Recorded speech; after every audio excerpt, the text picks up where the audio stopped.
Salam, salam jumpa lagi dengan saya Pendeta Mesnik atau Pa. Pembahasan kita kali ini berjudul melayani seperti Yesus. Diambil dari pedoman pendalaman Alkitab, Sekolah Sahabat Dewasa Triwulan 3 tahun 2020. Dengan tema besar, menjalin persahabatan untuk Allah. Sukacita berbagi dalam misinya. Ditulis oleh Mark Fenley. Sebelum kita melanjutkan pelajaran kita minggu ini, mari kita ulangi secara cepat pelajaran minggu lalu dengan tema membagikan firman. Yesus adalah pekabaran utama dalam Alkitab. Jadi kita membaca Alkitab untuk bertemu dan mengenal Yesus.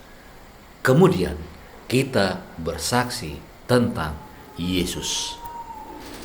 Banyak orang, termasuk para pemuka agama yang membaca Alkitab, seringkali mereka lewatkan pekabaran utamanya, yaitu Yesus.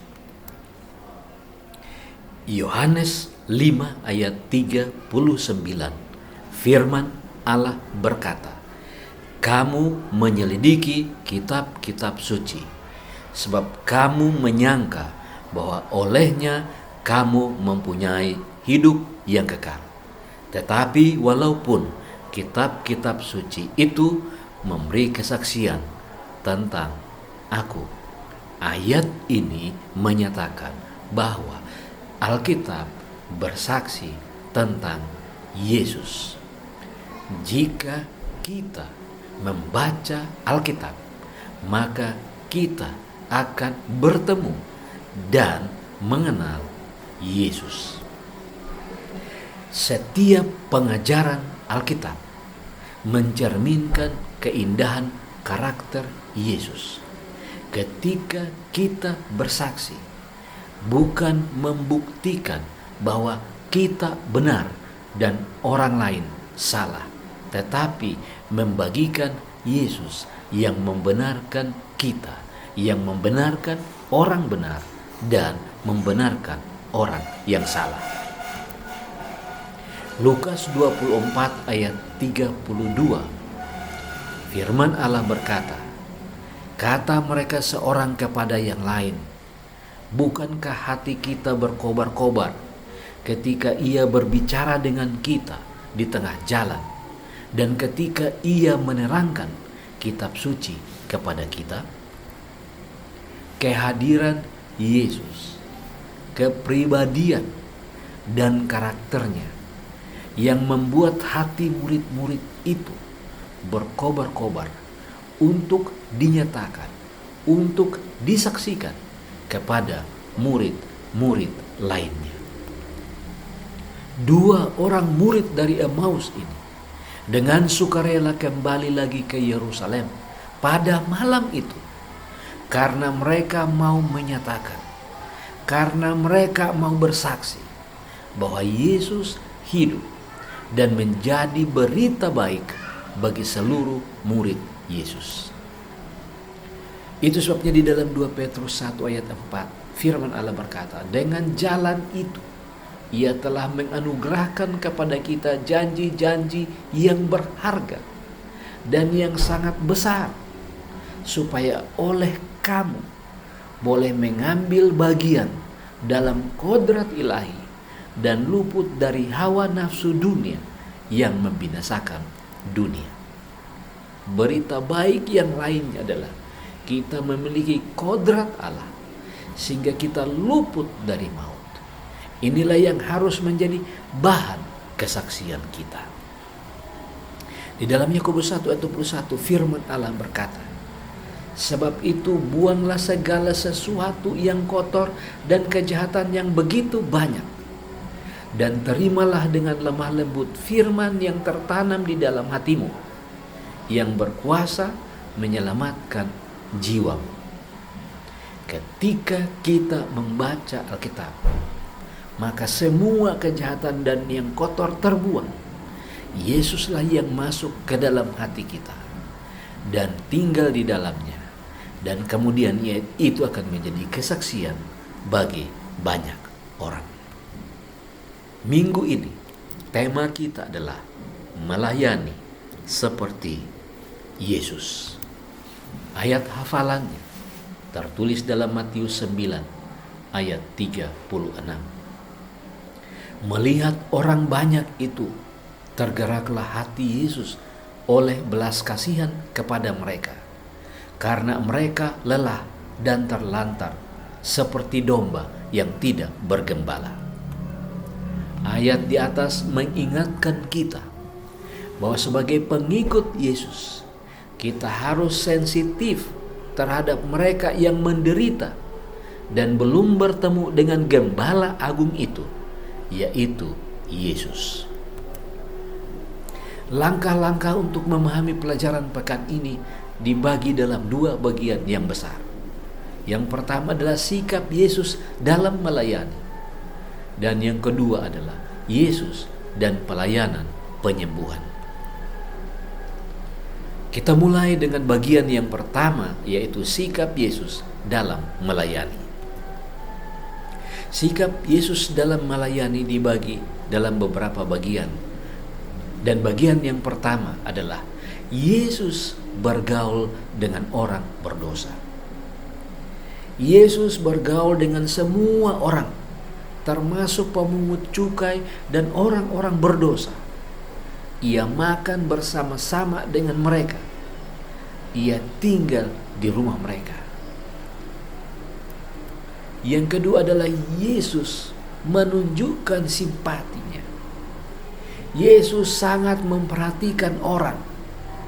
Dia lebih tertarik kepada keprihatinan dan kebutuhan orang berdosa daripada kebutuhannya sendiri. Yang ketiga adalah Yesus memenuhi kebutuhan mereka. Yesus adalah pelayan yang berbelas kasihan. Buktinya Yesus memenuhi kebutuhan fisik mereka. Yesus memenuhi kebutuhan mental. Dan Yesus memenuhi kebutuhan emosional orang-orang di sekitarnya. Yang keempat adalah Yesus meyakinkan mereka. Yesus selalu melihat sisi yang baik dari orang lain. Meskipun orang-orang Farisi menjauhi orang-orang berdosa, tetapi Yesus datang dan menjangkau mereka, meyakinkan mereka untuk menerima kerajaan sorga. Dan yang kelima adalah Yesus memanggil mereka, ikutlah aku. Yesus bergaul dengan manusia. Yesus menunjukkan simpatinya kepada mereka. Yesus melayani kebutuhan mereka. Yesus memenangkan keyakinan mereka. Lalu Yesus memanggil mereka, ikutlah aku. Ellen G. White, Seri Membina Keluarga, Jilid 4, halaman 123. Misi Yesus di dalam pelayanan ini adalah tertulis di dalam Matius 9 ayat 13. Jadi pergilah dan pelajarilah arti firman ini. Yang ku kehendaki ialah belas kasihan dan bukan persembahan. Karena aku datang bukan untuk memanggil orang benar, melainkan orang berdosa. Yesus datang untuk menyelamatkan orang berdosa, memanggil orang berdosa. Itu sebabnya dia tinggal dengan orang-orang berdosa. Dia makan dengan orang-orang berdosa. Dan dia menjangkau orang-orang yang berdosa. Pendekatan dan pelayanan Yesus kepada orang-orang berdosa menghilangkan prasangka, menghilangkan perasaan marah. Kata-katanya yang ramah sangat menyentuh hati yang paling dalam, sehingga mereka menerima dia dan mau mengikuti dia. Menghilangkan prasangka dengan cara menghargai mereka. Kepada seorang perwira Yesus berkata, Lukas 7 ayat 9, aku berkata kepadamu, iman sebesar ini tidak pernah aku jumpai sekalipun di antara orang Israel. Kepada seorang ahli Taurat Yesus berfirman, Markus 12 ayat 34, Yesus melihat bagaimana bijaksananya jawab orang itu. Dan ia berkata kepadanya, engkau tidak jauh dari kerajaan Allah. Yesus selalu melihat sisi baik dari seseorang, sisi baik dari perwira itu, sisi baik dari ahli Taurat itu. Kemudian Yesus memberikan kepada mereka, Yesus memberitahukan kepada mereka bahwa ia sangat menghargai mereka. Yesus menghargai setiap orang yang datang kepadanya. Yesus menghargai setiap orang yang menerima pengorbanannya. Apakah kita bisa melayani seperti Yesus? Apakah saudara bisa melayani seperti Yesus? Apakah saya bisa melayani seperti Yesus? Yesus mengajarkan lewat 2 ilustrasi di bawah ini bahwa pengikutnya bisa melayani seperti Yesus. Di dalam Matius 5 ayat 13, firman Allah berkata, kamu adalah garam dunia. Jika garam itu menjadi tawar, dengan apakah ia diasinkan? Tidak ada lagi gunanya selain dibuang dan diinjak orang. Ilustrasi yang pertama ini adalah garam dunia. Para pengikut Yesus harus melayani seperti fungsi garam dalam kehidupan sehari-hari umat Allah. Garam pada zaman Romawi. Garam pada zaman Romawi digunakan sebagai uang. Artinya, umat Tuhan dibutuhkan seperti membutuhkan uang dalam kehidupan orang-orang yang mau bertemu dengan Yesus. Kehidupan umat Tuhan begitu penting bagi orang lain. Sama pentingnya dengan memiliki uang. Dan yang kedua adalah garam itu mengawetkan. Dan garam adalah juga bumbu makanan. Kehadiran pengikut Yesus di atas dunia ini berfungsi sebagai garam dalam kehidupan sehari-hari adalah mengawetkan, menjaga hubungan ini awet dengan manusia dan dengan Tuhan. Kemudian menjadi bumbu makanan, penyedap rasa. Di mana ada orang Kristen, di situ harus ada keistimewaan. Artinya semua pengikut Yesus adalah orang-orang yang memiliki pengaruh positif dan menuntun orang lain kepada keselamatan. Mereka dibutuhkan seperti uang, dan mereka ada di sana untuk memberikan warna lain, warna keselamatan bagi banyak orang.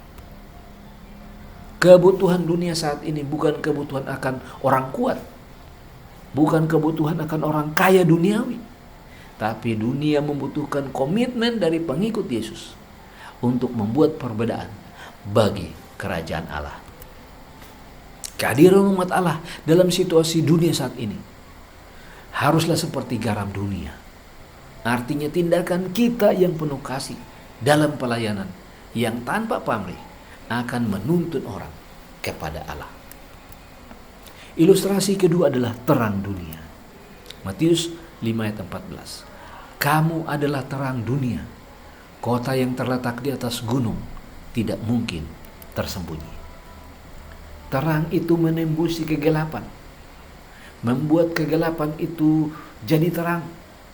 Para pengikut Yesus harus menembusi kegelapan dosa di lingkungan di mana kita berada.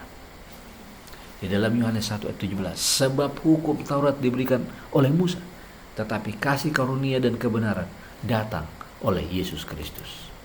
Terang kasih karunia dan kebenaran Yesus Kristus harus sampai kepada semua orang di sekitar kita tanpa terkecuali.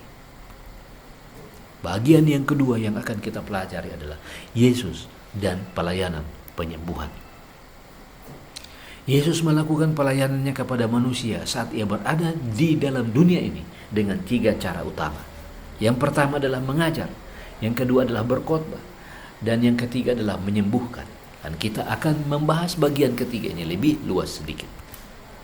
Pelayanan Injil yang disampaikan Yesus melebihi khotbah terbaik yang pernah ada di dunia ini. Bukan hafalan yang direkam, tetapi dinamis dan mengubah kehidupan itu sendiri. Mengapa disebut melebihi khotbah terbaik yang pernah ada di dunia ini? Karena Yesus menjamah dan menyembuhkan mereka dari penyakit fisik, dari penyakit emosi, dari penyakit mental, dan penyakit kerohanian yang sudah dirusak oleh dosa, dipulihkan kembali. Kehidupan yang dirusak oleh dosa dipulihkan kembali. Di sekitar kita ada orang-orang yang menderita fisik, menderita emosi, menderita mental, dan menderita rohani. Yesus mau menolong dan menyembuhkan mereka melalui kehadiran saudara dan saya. Kepedulian kita, perhatian yang kita berikan, simpati yang dilihat oleh mereka dalam hidup kita akan menuntun mereka kepada pengharapan dan sukacita dalam Yesus. Bagi Yesus, penyembuhan fisik itu penting, tetapi tanpa penyembuhan rohani tidaklah lengkap. Hubungan antara penyembuhan fisik dan penyembuhan rohani memiliki hubungan yang tak terpisahkan. Penyembuhan di kolam Bethesda sebagai contoh, Yohanes 5 ayat 14. Kemudian Yesus bertemu dengan dia dalam bait Allah, lalu berkata kepadanya, "Engkau telah sembuh, jangan berbuat dosa lagi, supaya padamu jangan terjadi yang lebih buruk." Dosa mempengaruhi kehidupan menjadi lebih buruk. Ketika kita sudah mengenal Yesus dan berpindah dari kehidupan yang buruk kepada kehidupan yang baik, maka jangan berbuat dosa lagi, sebab nanti kehidupan itu lebih buruk. Itulah hubungan antara kerohanian dan fisik. Di dalam Matius 9 ayat 2, maka dibawanya oranglah kepadanya seorang lumpuh yang terbaring di tempat tidurnya. Ketika Yesus melihat iman mereka, berkatalah ia kepada orang lumpuh itu, "Percayalah, hai anakku, dosamu sudah diampuni." Yesus menyatakan, dosamu sudah diampuni. Maka pada saat yang sama, penyakit fisik orang itu, penyakit lumpuh orang itu disembuhkan. Lukas 13 ayat 16. Firman Tuhan berkata, "Bukankah perempuan ini yang sudah 18 tahun diikat oleh iblis harus dilepaskan dari ikatannya, karena ia adalah keturunan Abraham." Bapak, Ibu, saudara-saudara dimanapun saudara berada, penyakit yang terjadi di dalam kehidupan kita dibuat oleh iblis, dan Yesus datang untuk melepaskan kita dari ikatan itu. Bukti bahwa Yesus lebih mengutamakan kesembuhan rohani adalah semua orang yang disembuhkan oleh Yesus kenyataannya mati lagi. Tetapi jika mereka mati dalam Yesus, mereka mendapat jaminan akan dibangkitkan ketika ia datang kembali pada kali yang kedua. Itu sebabnya di dalam Yohanes 10 ayat 10 firman Allah berkata, "Pencuri datang hanya untuk mencuri dan membunuh dan membinasakan. Aku datang supaya mereka mempunyai hidup dan mempunyainya dalam segala kelimpahan." Yesus datang untuk memberikan kehidupan melebihi kematian. Kematian sekarang hanyalah tidur. Kematian sekarang adalah kematian yang menunggu kedatangan Yesus untuk sebuah kehidupan baru yang tidak pernah berakhir. Ringkasan pelajaran kita sepanjang minggu ini adalah Yesus bergaul dengan semua orang, termasuk pemungut cukai dan orang-orang berdosa. Ia makan bersama-sama dengan mereka, bahkan ia tinggal di rumah mereka. Yesus sangat memperhatikan orang. Dia lebih tertarik kepada keprihatinan dan kebutuhan orang berdosa daripada kebutuhannya sendiri. Yesus adalah pelayan yang berbelas kasihan. Buktinya Yesus memenuhi kebutuhan fisik mereka Yesus memenuhi kebutuhan mental mereka, dan Yesus memenuhi kebutuhan emosional orang-orang di sekitarnya. Yesus selalu melihat sisi yang baik dari orang lain.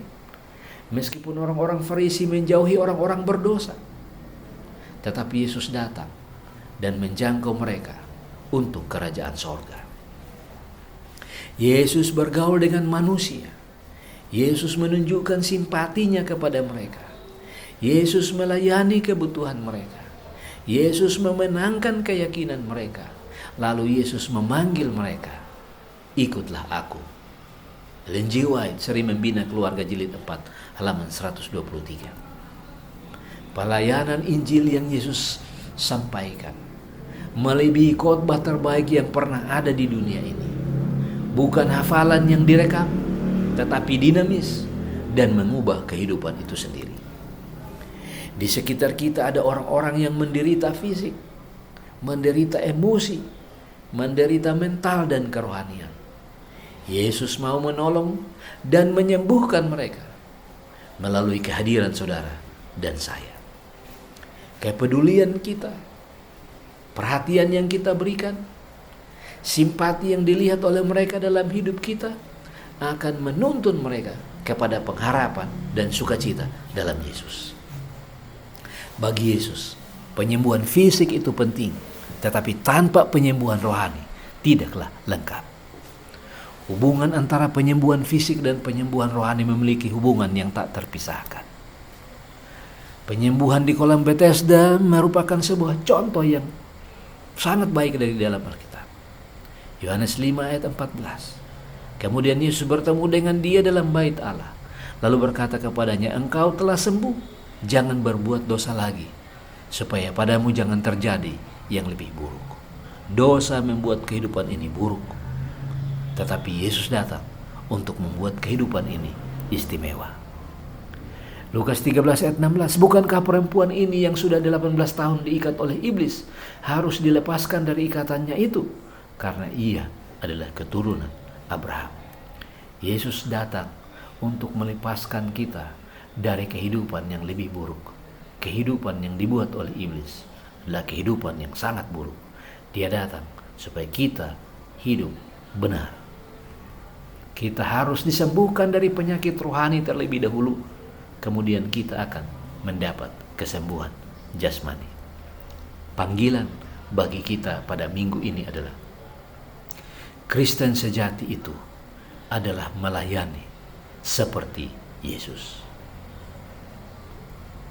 Pelayanan Yesus yang tidak mementingkan diri telah membuka hati, menghancurkan prasangka, dan menarik orang menerima Injil. Kristus mengutus kita kepada lingkungan keluarga kita agar kita menjadi garam dan terang dunia, menunjukkan dan menuntun mereka kepada Yesus.